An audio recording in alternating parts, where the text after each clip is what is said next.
Good day, folks. This is Greg Judy at Green Pastures Farm. Today I'm moving the bull and the steer mob, and they look good. It's going to be up in the upper 90s today. It was 90, I think 93 or 94 yesterday. The humidity, I'm not going to complain because we got moisture. And when you get moisture, you get humidity. So this is a big bluestem. It's got a bunch of cool seasons in it, and they're actually starting to grow a little bit now. We're August 4th. There's some annuals right there, giant foxtail. They're working on that pretty good. But the majority of this paddock has probably 30% big blue as they're walking into it right there. This is what they were on yesterday, and they cleaned it. They took all the big blue out and most of the Korean Lespedeza. And from the top up here, this is the road that the developer put in. You can't even see it anymore. This is the farm that Jan and I bought in March. And he built a road along here to put houses all the way along the top of this hill. And thankfully we got it bought and got the house building stopped. But anyway, there's rock up there where that let's just walk out, show you. That's why there's giant foxtail. Foxtail is an annual, and when you disturb the ground, that's usually what you get here in Missouri is giant foxtail. It's pretty darn good feed though. I mean, it's an annual, it fills in, look at that. They ate the best part of it and trampled the rest of it on the ground. Where's that rock at? Here it is. You can't see it anymore. So this is the driveway. Oh, pull all this back. There you can see it. And you know, I was gonna scrape that up, but I'm kind of glad I didn't. It goes all the way around this farm, clear back to the main road.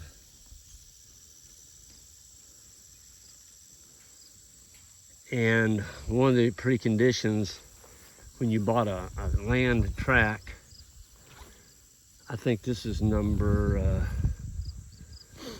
think this is number 10 that I'm standing on. No, this is 12. This is tract 12. Was you had to sign a paper that you would help maintain this road because everybody was going to be using it. Of course, when we bought it, we got all that taken out of the language. We're not maintaining that road because we own it all. It's our road. We can do what we want with it. We can take it out if we want. I'm not going to. I'm going to leave it. And my old friend from Africa, every year, Ian Mitchell Ennis, he comes and we drove up here, Ian and I did, and he sat there very patiently listening to me, and I was complaining about this road. Kind of looks like a scar on the landscape. I'm gonna take that up. He didn't say nothing.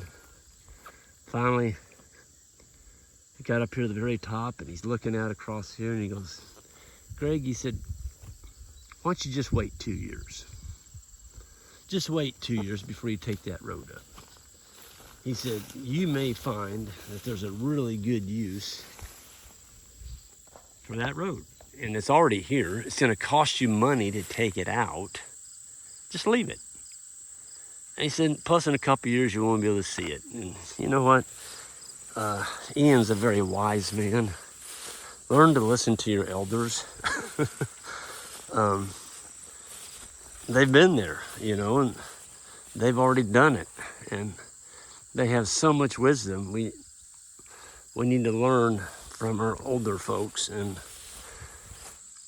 I'm not a young whippersnapper anymore. It's hard to believe. Seems like yesterday I was 20 years old and now I'm 65. Just turned 65. So, yeah, folks, enjoy every day. That's all I can tell you. Make the most of every day that you have because you're not guaranteed tomorrow. You're not guaranteed the next 5 minutes. So if you're doing something in life you're not happy about or doing, just stop doing that and do something you enjoy. Because life goes by, and then you can't go back and redo it, okay? So as you're going through life, enjoy it. And it's easy to do when you're doing something you love. Look at this, isn't this beautiful? I mean, I've always liked Big Blue, but I'm a lover of it now. This farm's got so much of it on here. And thanks to Brian Lease, you know, he had this farm he bought it from Gary Phillips. Gary Phillips bought it from Howard Richards. But Brian owned it a long time, and he took good care of it. He had this set up into permanent paddocks. He rotated. He had water in each paddock.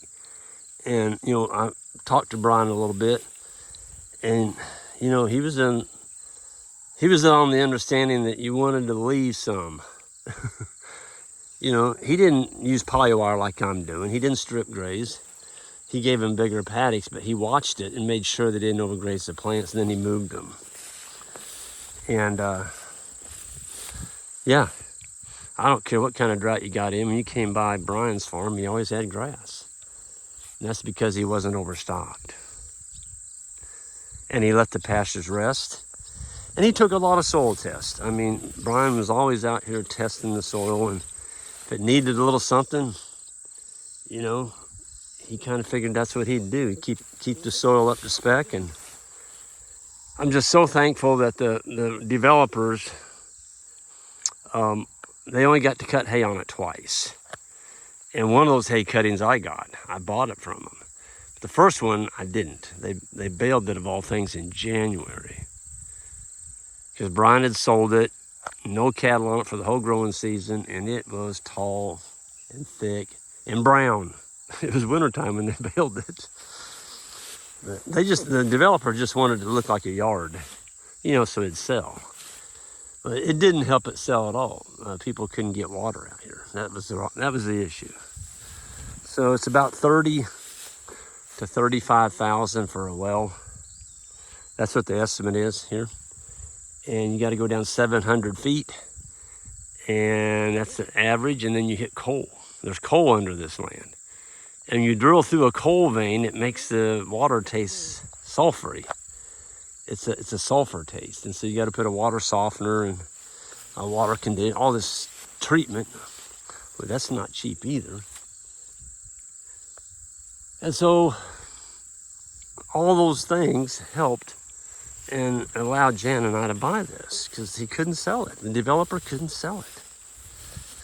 So thank goodness. He couldn't sell it for what he's wanting. He couldn't sell it for what he's wanting per acre. And basically he bought it, and then he just multiplied it times 2 and tried to double his money. And he put some money in it. I don't know what he had in surveying, but it had to be way up there.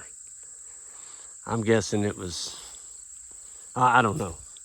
It's not cheap to survey out 17 building tracts and then come up with all this stuff, all these easements, and yeah, it was quite a deal.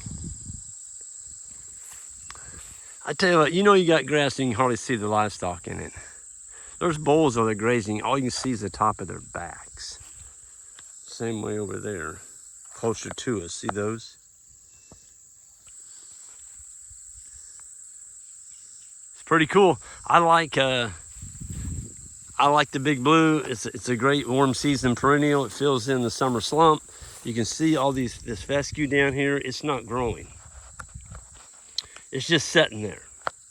Now, we're into August. We're going to start hitting fall weather here pretty soon. That's when the fescue will kick in. And that's what'll save our bacon this winter. It's going to keep us from not having to feed so much hay.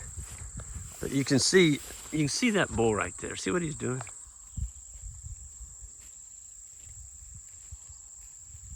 They don't eat the seed heads. They're eating the blades of grass in the lower canopy. It's tender, very, very good nutrition, and they like it. But they're mixing in a little bit of There's some crabgrass in here, which is a summer annual. They're getting some of that, along with some big blue. And then, of course, the Korean Lespedeza.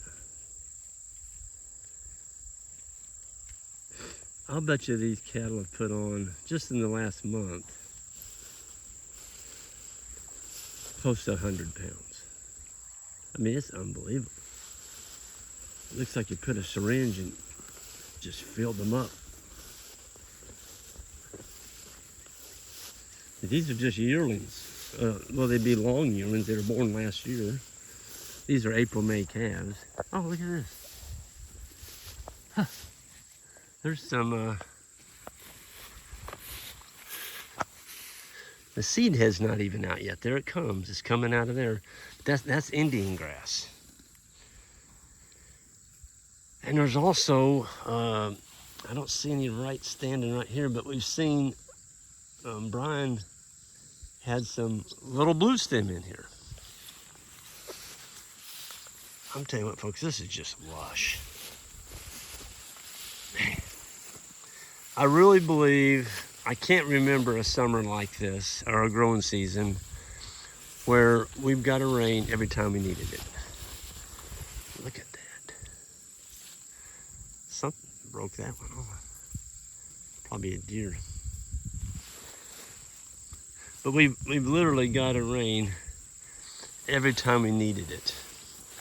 And early on in May, part of June, we got rain even when we didn't need it. And that's what filled up most of our ponds. We still have a couple ponds that are low.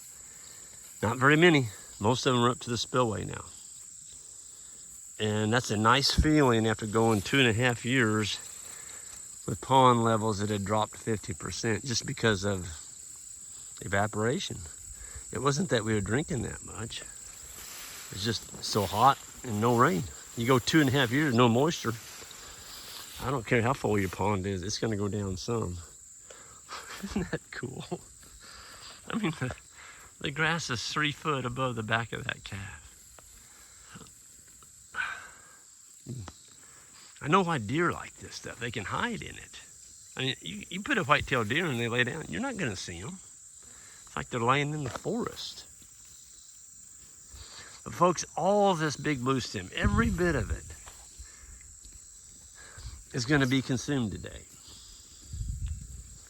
Every bit of it. And the trunks, the stems, the seed heads, this will all be trampled on the ground. So we're gonna get a lot of natural reseeding. And I see a lot of birds in here, they're eating the seed. Well, if it goes through a bird, the bird poops it out, it's gonna come up. I know that from autumn olive bushes and multifer rose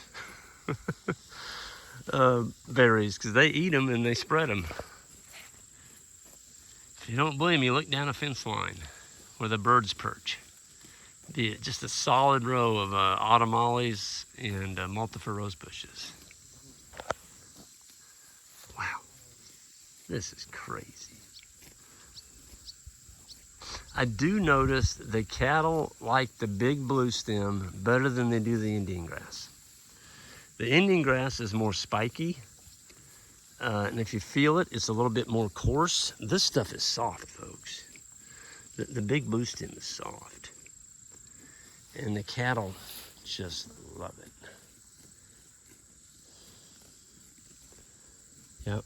Right here's a little bluestem, right here in front of me. See, it's already got a seed on it. It's only up to my chest, where these are clear up. You know, some of these are 7, 8 feet tall. I should have brought a tape measure, measured some of these. They average 7. Some of them might be 8. It's just, does the heart good to hear, to sit here and listen.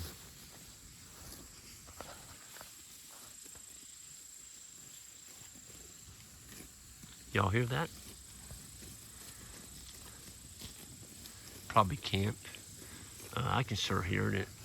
I'll relay it for you. It's rip, rip, rip. And the grass is squeaking. When they rip it off, it's got a squeak. Means it's very palatable. Look at that bull. He's going right through the middle of that big blue, just right through the plant.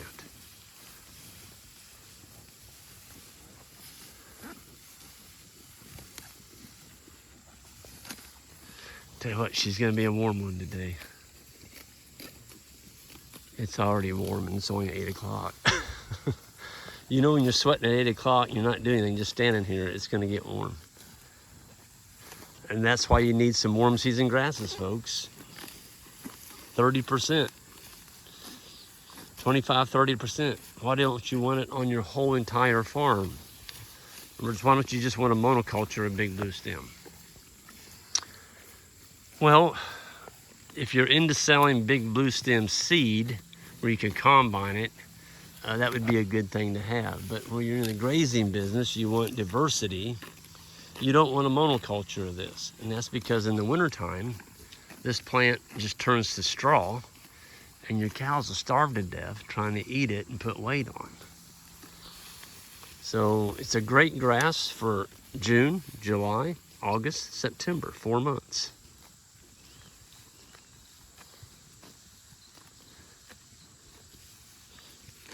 You don't have a summer slump. I mean, my gosh, I've never seen so much forage.